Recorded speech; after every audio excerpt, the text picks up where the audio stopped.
I think the core principles of it stand, which is that one of the challenges of the internet age is that there's more, knowledge in our society than any of our institutions know how to process.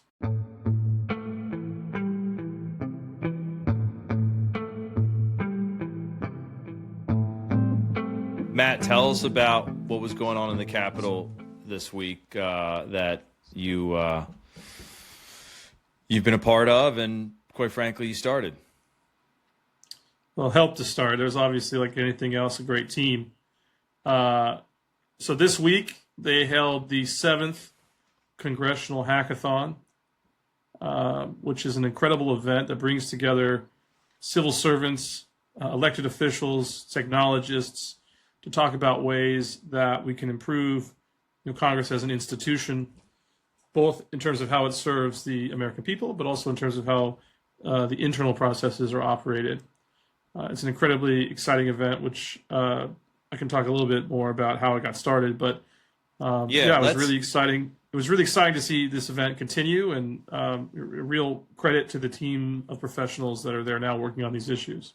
Let's start about the origin story, because it's also my origin story on the Hill. When I was an intern, it was the very first event that I had to help staff, and I remember exactly. I was running the timing board, where it said the 5 minutes, and so I was so focused on not screwing that up. And I remember it, and the poster was incredible. So tell us a little bit like how you and the team thought of doing something like this, and what year was it?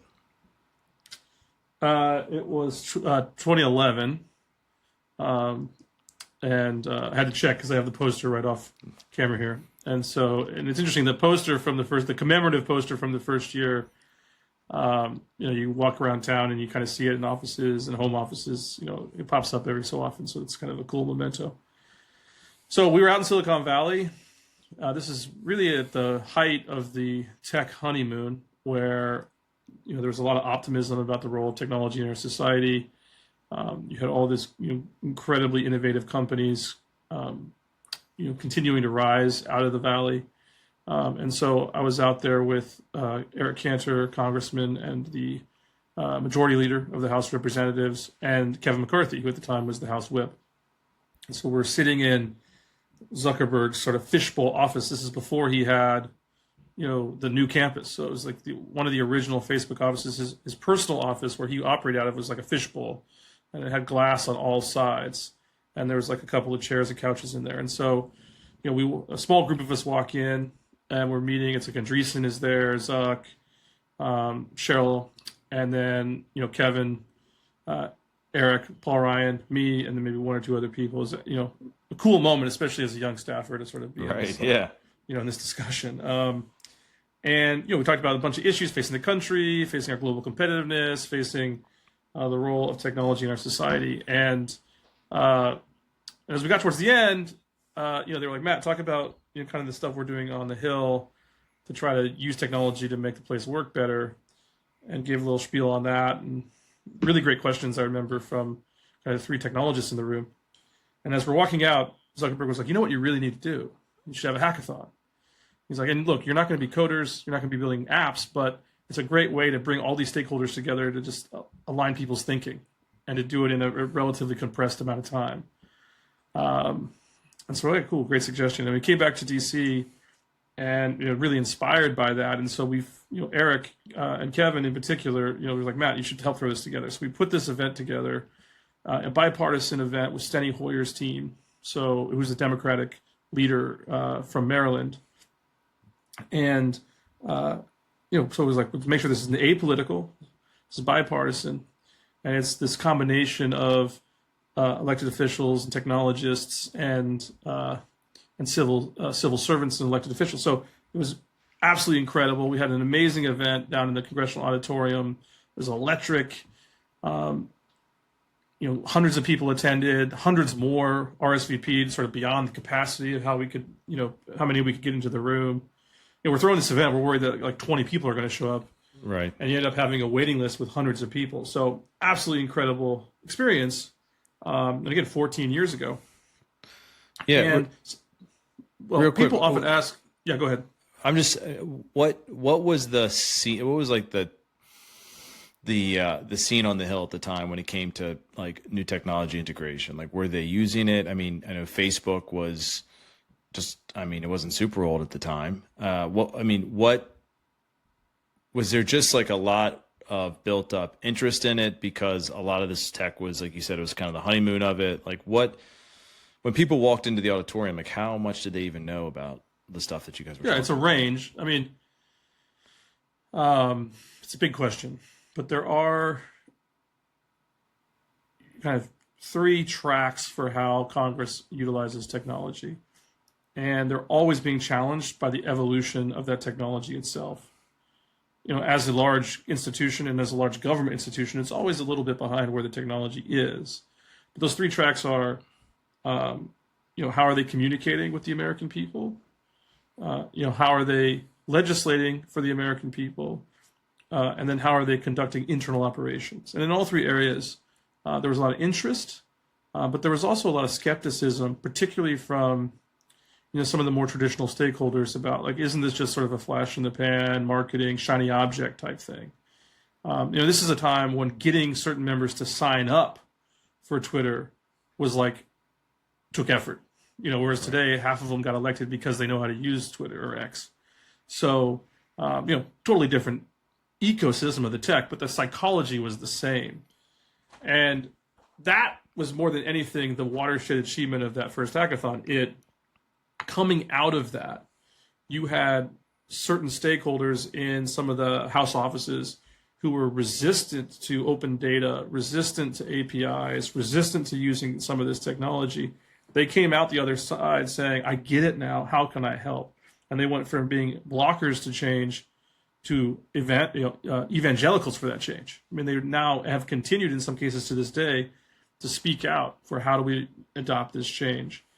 And so that mindset shift was an incredible byproduct of the first hackathon, and it has been reinforced every single time they've had the event. And the team that's on the ground now, great people like, and I'm not going to be able to name check everyone, but great people like Chris Bean in the speaker's office and Steve Dwyer with the CAO's team and the CEO herself, have done incredible work just continuing that tradition. But it's more than a cover band. I mean, they aren't just going through the motions. This year was you had the best attended version of the hackathon of all time. It had an incredible energy and vibrancy in the room, and they had a very extensive kind of coding breakout sessions. As I said, it's never really been about the coding, but it was exciting to see that they've actually been able to integrate that in a meaningful way into the event itself, with rooms full of people trying to ship prototype products just to prove concepts. And so just again, it's better than it's ever been, stronger, more dynamic, and it's gratifying to see something continue to be relevant as Congress struggles with how does it stay current and how does it use technology to better serve the American people. Sean, well, I guess Matt, this was the first hackathon in the Capitol. Were you familiar of other hackathons across different government agencies to that point? Not that I'm aware of. They may have happened. It's probably not under that brand, to be candid. But so, like, Sean, what is the value of an event like this? I mean, you come at it from the startup and the tech side, and so when Matt comes back and says, "Hey, we want to do this hackathon," and it was really, really unique, and there's a ton of value out of that. But I guess just generally from a hackathon's perspective, like, what's the value of doing something like that? Well, I was lucky enough to be invited to speak about design at a hackathon. I think it was 2 years ago, and it was a really unique experience being in the auditorium of the Capitol's beautiful space. And what was surprising, actually, before I answer your question, is I didn't realize that roughly 30,000 people work on the Capitol campus, which is it's nearly 3 times the size of MIT's student body. So it's a lot of people that are going there every day and working and serving, not only serving the American people, but also there's infrastructure to serve the business of serving the American people. So that as a I don't know, say a sandbox for innovation is pretty unique and ripe with opportunity. But with respect to like why is a hackathon useful? I think all of us know what it's like to be in the grind of a day, a week, a month of your company. Whether you're building products or you're consulting or whatever it may be, like you have your standard battle rhythm of how you do things. And what a hackathon does, it provides a safe space to think outside the box, challenge assumptions and norms, and work in ways that you don't normally work. So, in a compressed amount of time. And constraints are, for creativity, constraints are actually a wonderful thing. So if you have, let's say, an infinite amount of time to solve a problem versus, let's say, 2 hours, you're going to come up with ideas that are completely different with that constraint of time. So I would say time constraints is a good thing when it comes to creativity, a safe space to think outside the box. And the last piece is you're going to be working with people that you wouldn't otherwise collaborate with. And that's, I think, to Matt's point about this being bipartisan, I was delighted to see that you would have was it Steny Hoyer and Kevin's team like working side by side to to come up with cool ideas that are useful for citizens. There's probably, Matt, no better environment that like that type of structure is needed than the Hill, right? We are just absolutely on a hamster wheel, and it's really hard to get pulled away and to dedicate a day to something like that. But it's so helpful. Yeah, and that would be what I would when people would ask, what are you coming out of this and how many apps are being launched? I was like, well, maybe zero, but what's going to be launched is all these relationships and the network effect and the thinking, not just along partisan lines, which is itself meaningful. Anecdotally, but I know dozens of people who have said to me, I've met my first collaborator from the other side of the aisle through that event, but also, so in addition to partisan divisions, it's also just where you sit, House, Senate, Library of Congress, Sergeant at Arms office, CAO's team. There's a lot of really great people who are dedicating their lives professionally to trying to help that institution work. And yet they don't always get the chance to collaborate because like any large organization, you got silos and you got your own day-to-day responsibilities. So taking a moment to just breathe, be in the same space, and collaborate in a free-form way, I think creates tremendous value. But I'm heartened to see again that it's not just if there can be this rhythmic, obligation of large bureaucracies. It's like, well, we did it before, so we should do this again. And I'm heartened to see that this event, while it's continuing, is continuing to evolve and get better and better and bigger in its impact. I hope that there'll be an eighth, and I'm really proud of the people who have been involved in making this a success. Like startups are kind of like a hackathon in the sense like you need a place to invent without any with constraint, but without the requirements of fitting into the mold of your day to day. Like some of the best inventions that we came up with at Airbnb were from hackathons. We had regularly scheduled hackathons. Google, back in their heyday, was famous for its 20% time, where you would get 20% of your week to work on whatever you want to. And Gmail famously was one of those things that was super successful. So I think like the company I founded really came out of a self-imposed hackathon with my co-founder and I. So I think you can take the lessons learned of the hackathon that Zuck told Lira about in 2011. Like you can apply that to your life, you can apply that to your work, even to your home life, right? If all of us have kids and it's complex, like if you were to hack your processes of how you manage work and home life, like I think it's time for Laura and I to do a hackathon on that soon, actually. I love it. The Modi household hackathon. Well, we have 4 kids. There's a lot of hacking to be great. Done. Sparks, I'm like super curious, as someone who obviously was probably the most senior position of any one of us three on the Hill when you were with the Speaker's office, what were the problems that you saw that kind of are the most evergreen for making that institution work better? Well, I think, man, that's a great question. I think there's just such an opaqueness to it. Like what I'm just thinking from the the process of the building, right? There's such an opaqueness to what is achievable or what's not achievable or what's off limits or what's greenlit. And it's funny you asked that because I was back on the Hill today, looking at some space, and I called an old friend. Hey, is this space usable? And he was like, yeah, it's kind of a black box.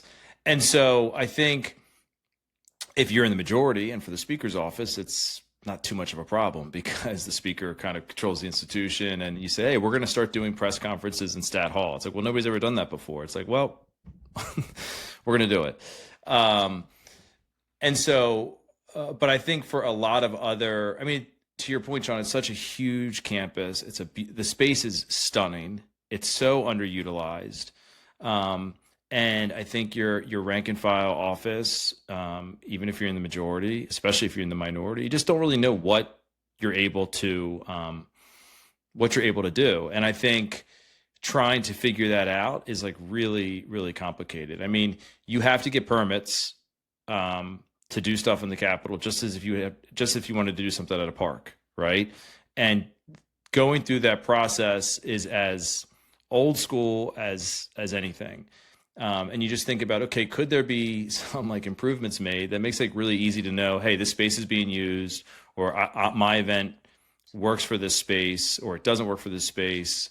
I want to reserve it. Like, I understand there's like certainly some like security limitations and stuff like that, but I just think the amount of like paper trail that you have to create from a comms end to get a space, or to know like what's even in the realm of possibility is just like, it's crazy.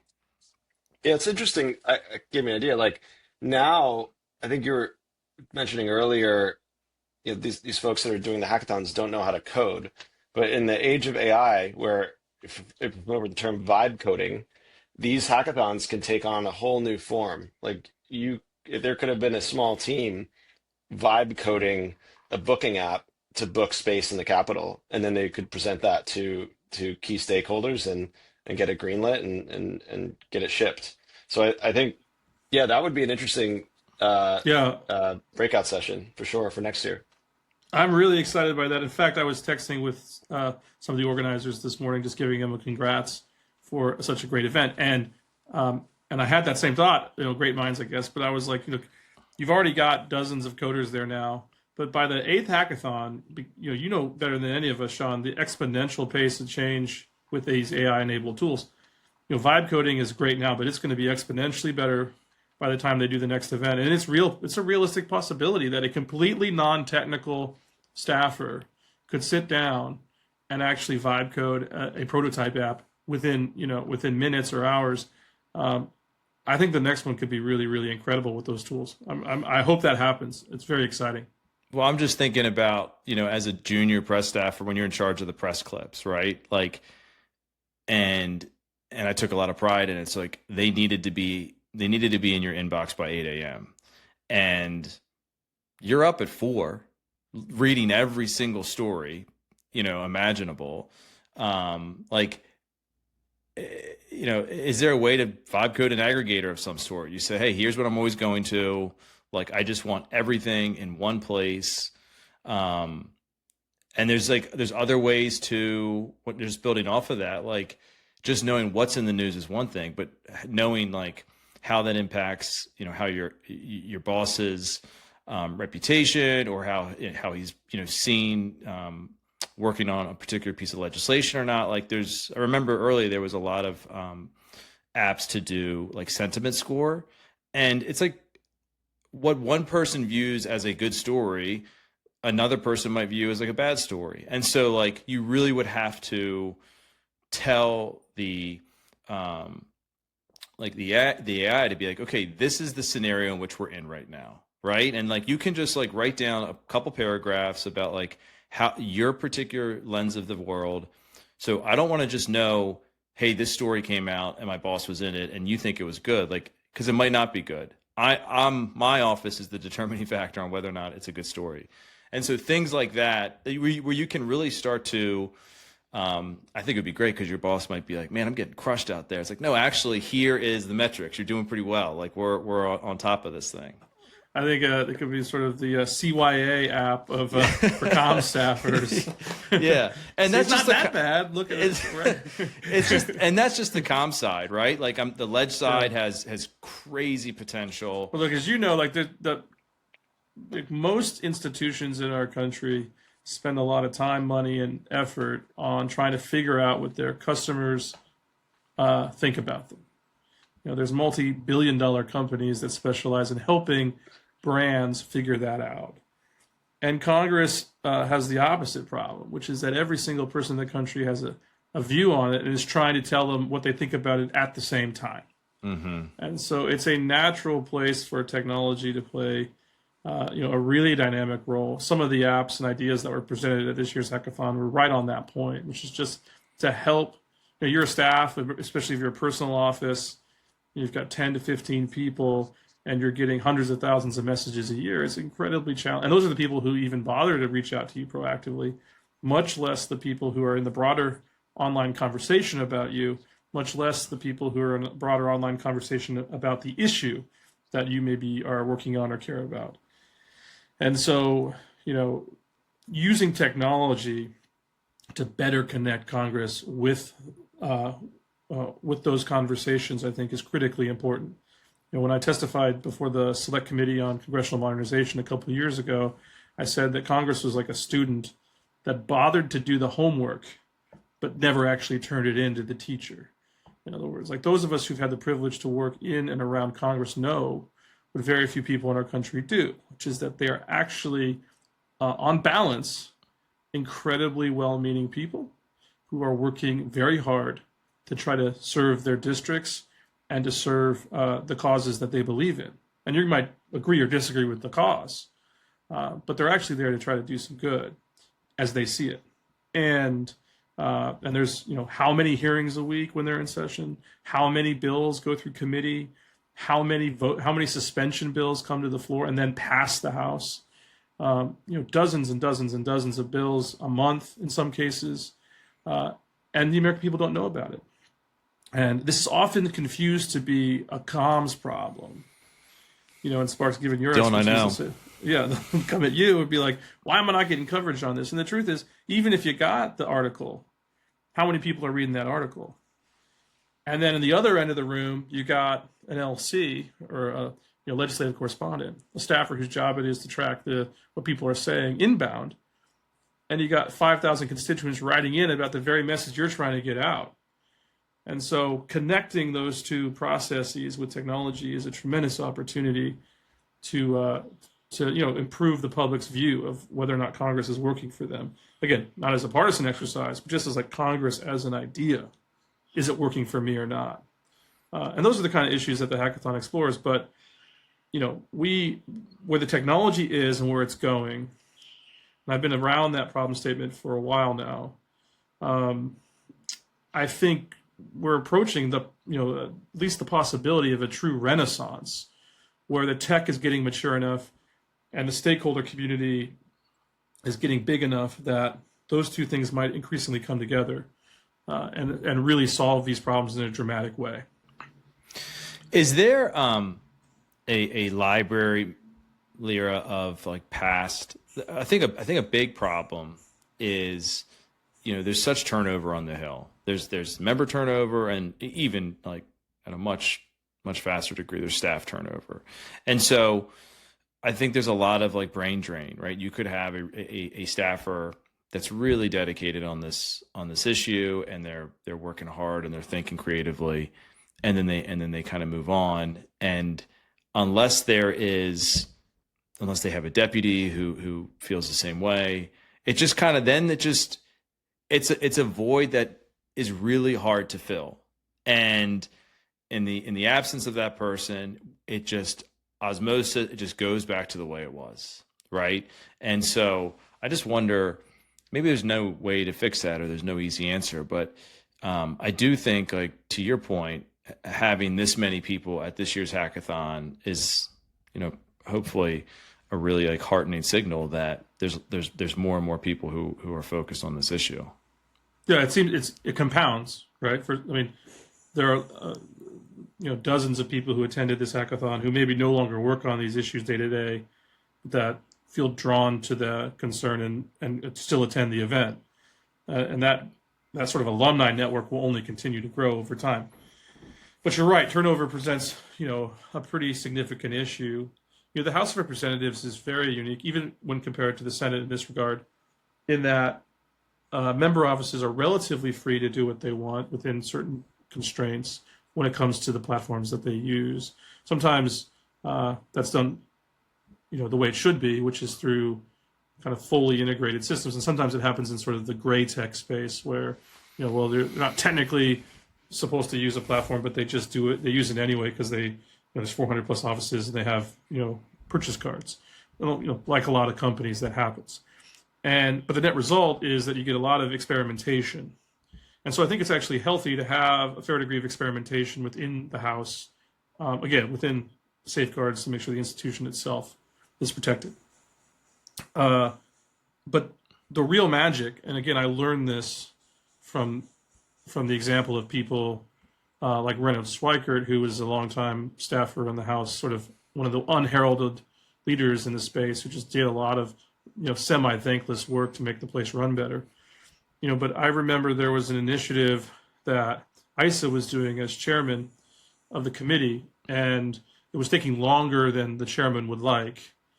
And so I would go to Reynold and be like, look, the chairman is complaining to Eric, why is this taking so long? What can we do to move it up? And he said to me, give me 3 months. Look, I could do this tomorrow with technology. It is that fast. But give me 3 months to set this up as a real program. Because if it's just the one-day version, then as soon as the staffer leaves or the member leaves, it probably stops. But if it's the institutional version, then it'll continue as long as the institution finds it valuable. And he was completely right. In that case, it was the live streaming of congressional hearings on YouTube.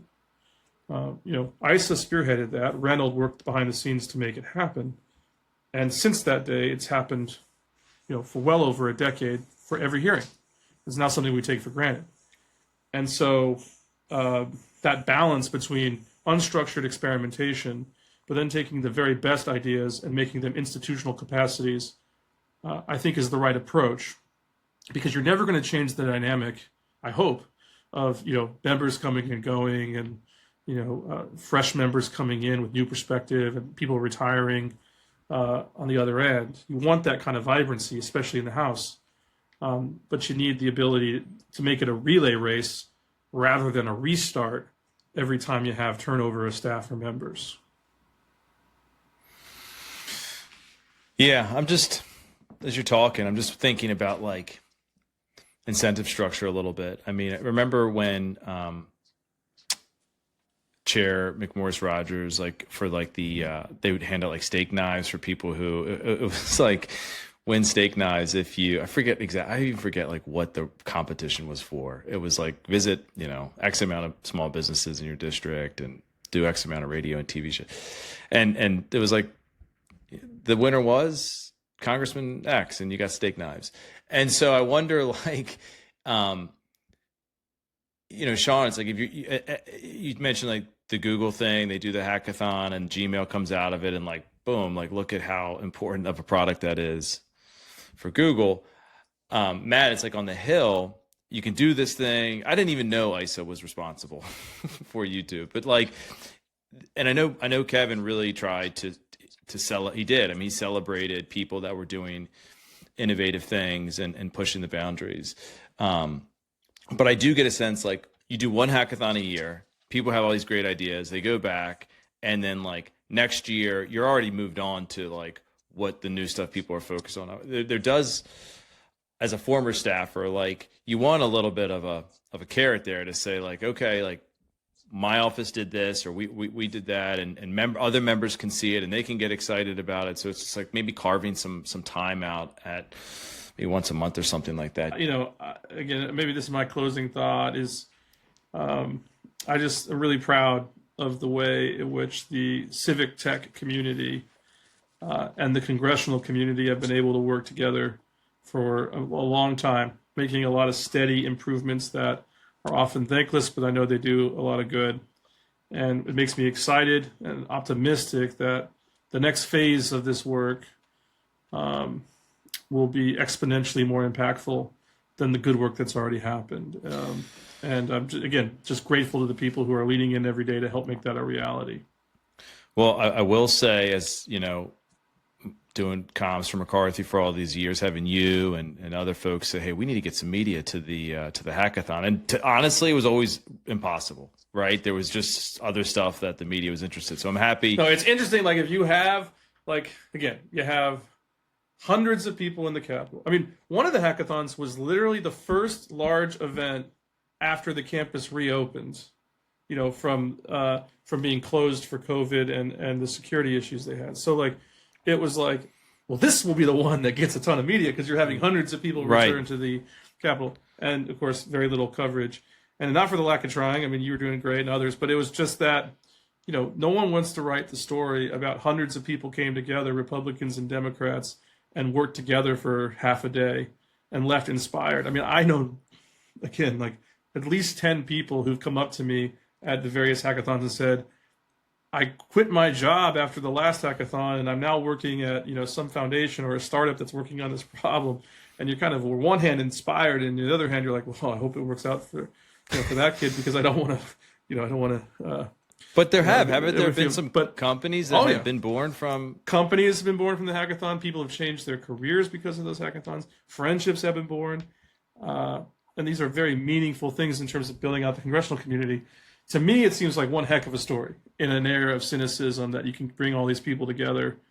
Well, I'm glad, but it doesn't always get the coverage. So at least we can talk about it. That's what I'm glad we're talking about it, and I think it's maybe a little bit of our responsibility to keep shining a light on it, because I totally agree.